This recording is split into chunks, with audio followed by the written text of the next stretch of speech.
आज धेरै माछा पालन गर्ने किसानहरू पंगासियस माछा पालनतर्फ आकर्षित भएका छन्। तर के पंगासियस माछा पालन सबैको लागि फाइदाजनक छ त? कि किसानको लागि घाटाको जोखिम हो? आउनुहोस् यो माछाको सकारात्मक र नकारात्मक पक्ष र नेपाली किसानहरूले भोगिरहेको वास्तविक समस्याको बारेमा कुरा गरौँ।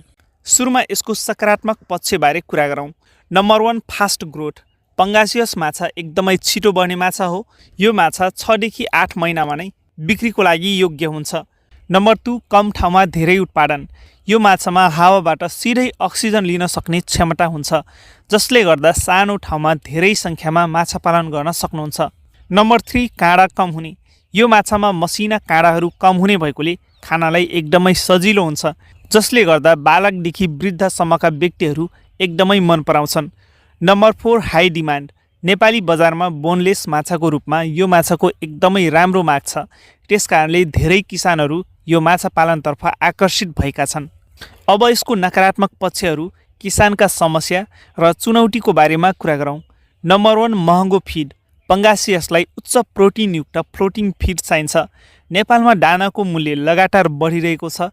किसानको कुल खर्चको 70 देखि 80% हिस्सा दानामा नै खर्च हुन्छ, जसले गर्दा प्रफिट कम हुन्छ। नम्बर 2, क्वालिटीको भुरा नपाउनु। नेपालमा पंगासियसको ह्याचरी नभएकोले यसको भुरा इन्डियाबाट इम्पोर्ट गर्नुपर्ने बाध्यता छ। धेरै टाढाबाट भुरा ढुवानी गर्दा स्ट्रेस भएर वा इन्फेक्सन भएर मर्ने सम्भावना एकदमै धेरै छ। त्यसमा पनि क्वालिटीको भुरा नपाउनु र भुरा पाए पनि प्राइस एकदमै हाई छ। नम्बर 3, व्यापारीको मनपरी रेट।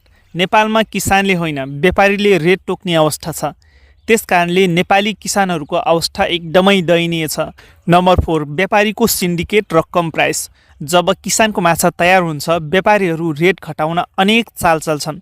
बजारमा माछा धेरै आयो, बिक्री छैन, फलानाले यतिमा दिइरहेछ, उठीमा दिइरहेछ भन्दै रेट घटाउन अनेक बहाना बनाउँछन्। लास्टमा किसानको केही नलागेपछि सस्तो मूल्यमा बेच्न बाध्य हुन्छन्। नम्बर 5, जाडो महिनाको जोखिम। पंगासियस गर्मी ठाउँको माछा हो। यो माछालाई जाडो सुरु हुनुभन्दा अगाडि नै बेच्ने गरी स्टक गर्नुपर्छ।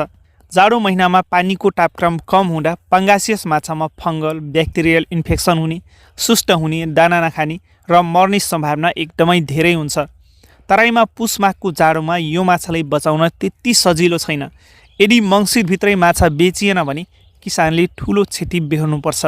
पंगासियस माछा पालन घाटाको सौदा होइन, तर यो जोखिमपूर्ण पक्कै छ। त्यसकारण यो माछा पाल्नु अघि बजारको अवस्था, सही योजना र जाडो महिनाको व्यवस्थापनलाई ध्यान दिनुपर्छ। सही व्यवस्थापन भएमा यो सुन फल्ने पोखरी बन्न सक्छ, नत्र ऋणको खाडल। त्यसकारणले पंगासियस माछा पालन गर्दा बुझेर मात्र पाल्नुहोला।